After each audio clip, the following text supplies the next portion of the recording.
Whilst I understand the importance of numbers, we should not forget that structure is not based on numbers.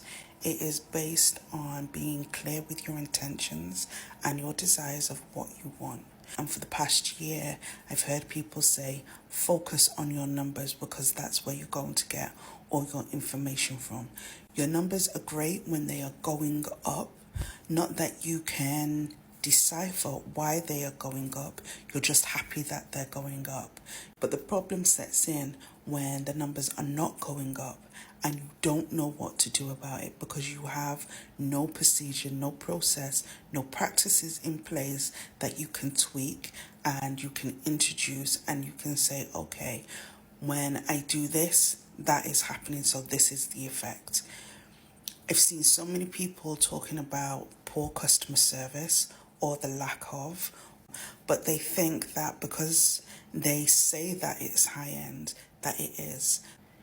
It doesn't mean that you stick a high price on it and then you expect people to pay, because when you do that, when you put a higher price on there becomes expectations.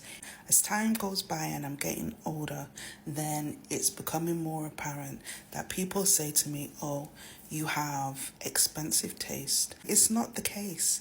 There are people who are very frightened of questioning because they believe that they should accept what they have been given. I went for a dinner and the dinner was a set menu. So it was a set price when I had booked it. But then when the date came around and we went for dinner, the menu had changed and the price had gone up.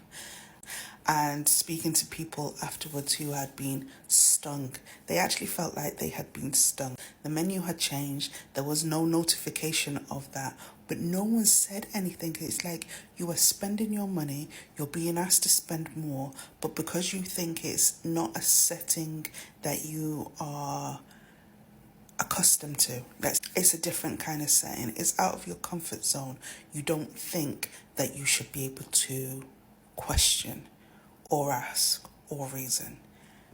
I have no inhibitions there because what goes through my mind is not that I'm being cheap, not that I'm not used to a certain way of living, but it's the policy. I kid you not, it's the practices and it's the procedure.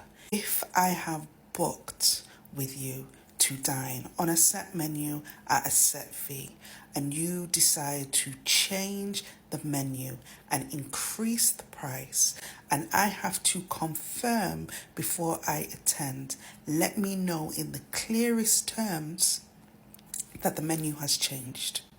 Because it wasn't just the price, it's the fact that the menu had changed. And then I'm really terrible when it comes to a menu.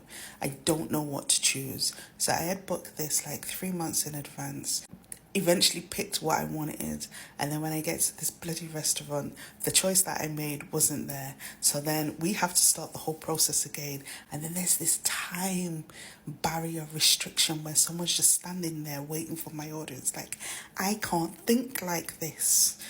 You're putting me under pressure. I knew what I wanted, I had my heart set on that, and now it's gone, and now you're charging me more. Let me speak to someone. Some of the people that I was dining with, like, you can't do that. This is why not? Why not?